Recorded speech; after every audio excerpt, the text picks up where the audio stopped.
পরে তাবুকের যুদ্ধ হবে। তাবুকের যুদ্ধ হবে, আমার নবী ঘোষণা দিলেন, যার যেমন তৌফিক আছে তৌফিক অনুযায়ী সাহায্য করো।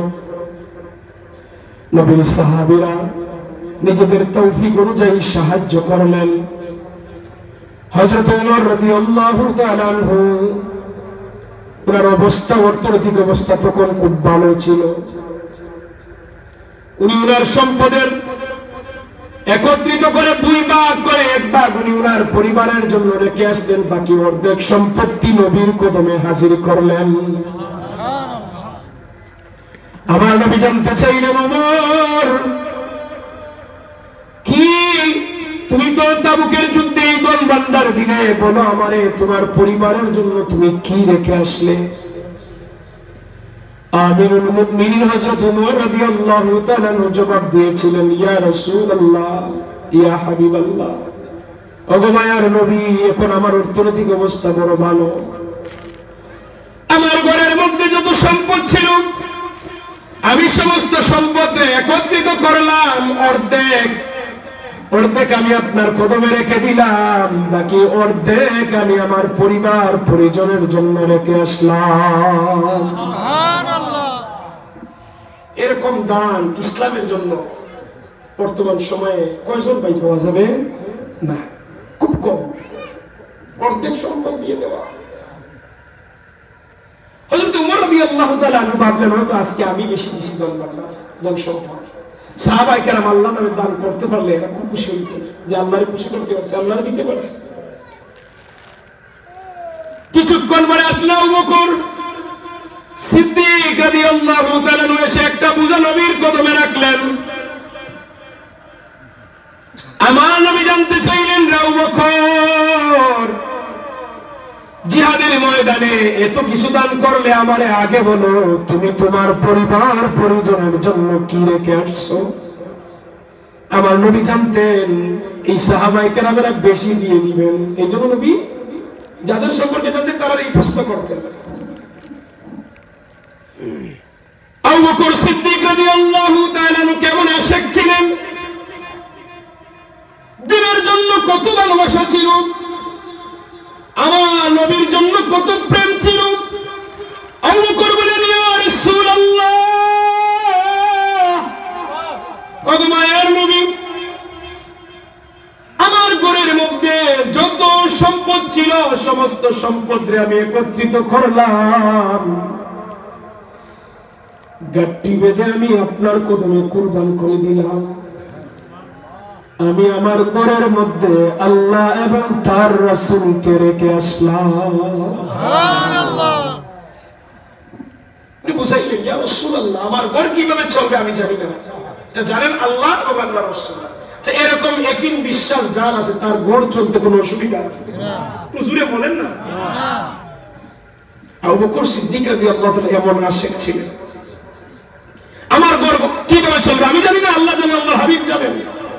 কত সুন্দর জবাব, আমি আমার ঘরের মধ্যে আল্লাহ এবং তার রাসূল রেখে আসছি। ওই দিন আবু বকর ওমর রাদিয়াল্লাহু তাআলা আবু বকর সিদ্দিক রাদিয়াল্লাহু তাআলা লক্ষ্য করে বলছিলেন, ইয়া খায়রান নাস বা'দা রাসূলুল্লাহ, আল্লাহর রাসূলের পরে সর্বশ্রেষ্ঠ কোন মানুষটাকে তুমি আবু বকর। সুবহানাল্লাহ। হযরত উসমান গনি জিন্নুরাইন রাদিয়াল্লাহু তাআলা অনেক কিছু দান করেছেন, প্রত্যেক সাহাবী তৌফিক অনুযায়ী নিছেন, মদিনার মহিলারা সোনা রূপা দিয়ে সাহায্য করেছে। এবার আসছেন ওই আব্দুল্লাহ, যে আব্দুল্লাহর কথা একটা সময় বললাম। আব্দুল্লাহ রাদিয়াল্লাহু তাআলা এসে বলেন, ইয়া রাসূলুল্লাহ, ওগো মায়ার নবী, আপনার সাহাবীরা তাদের যেমন তৌফিক ছিল তৌফিক অনুযায়ী সবাই জিহাদে শামিল হয়েছে, আমার তো কোনো ধন নাই, আমার ঘরে কোনো সম্পদ নেই, আমি গরিব মানুষ, আমি কি দিব, কিভাবে জিহাদে সাহায্য করব?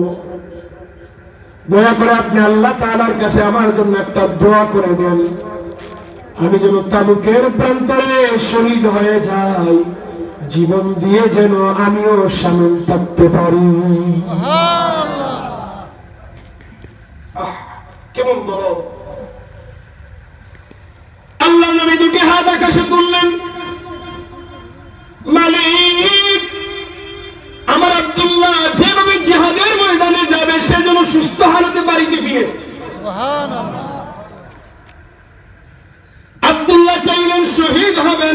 নবী বিপরীত দোয়া করছেন।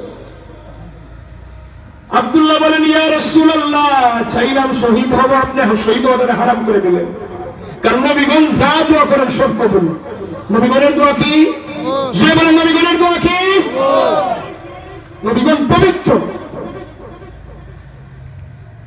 সমস্ত নবী রাসূলগণ মাসুম, সমস্ত নবী রাসূল জান্নাতি, সমস্ত নবী রাসূল উম্মতের পক্ষে সুপারিশকারী।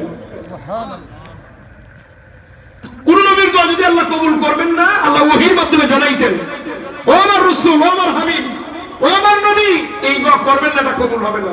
আল্লাহ তাআলা জানাইতেন কেন কবুল করবেন না। নবীগণ পবিত্র, দোয়া কবুল হবেই।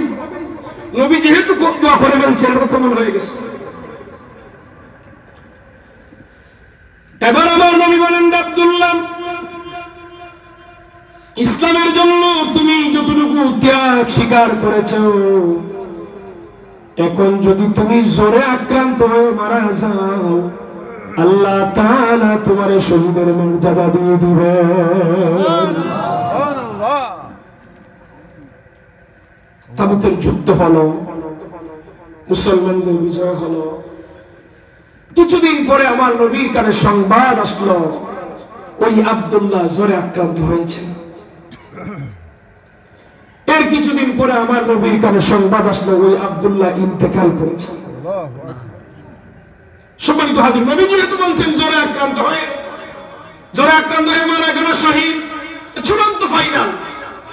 আরে দুনিয়ার সব মানুষ যদি বলতাম আমরা, আমাদের কথা ডাস্টবিনে ফেলে দিতে পারতেন, মনে চাইলে গ্রহণ করতেন, মন না চাইলে ফেলে দিতেন, কিন্তু বলেছেন রাহমাতাল লিল আলামিন। জ্বরে আক্রান্ত হয়েছেন, জ্বরে আক্রান্ত দুনিয়া থেকে বিদায় নিছেন, আমার নবীজির ঘোষণা অনুযায়ী তিনি শহীদ। বলেন সুবহানাল্লাহ।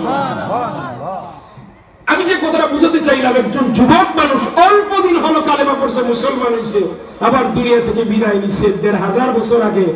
আজ এই যুবকগুলি আমাদের কাছে শোনার মানুষ কেন?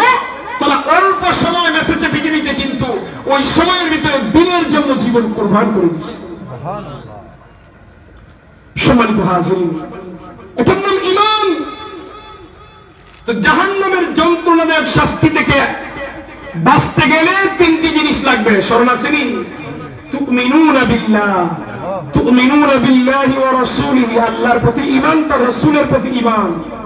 আল্লাহ এবং আল্লাহর রাসূলকে ভালোবাসতে হবে ওইভাবে যেভাবে নবীর সাহাবীরা ভালোবেসেছে, ঠিক না? আমরা যদিও বিশ্বাসের দিকে আমাদের ঠিক আছে, কিন্তু আমলের দিকে আমাদের অনেক ত্রুটি আছে।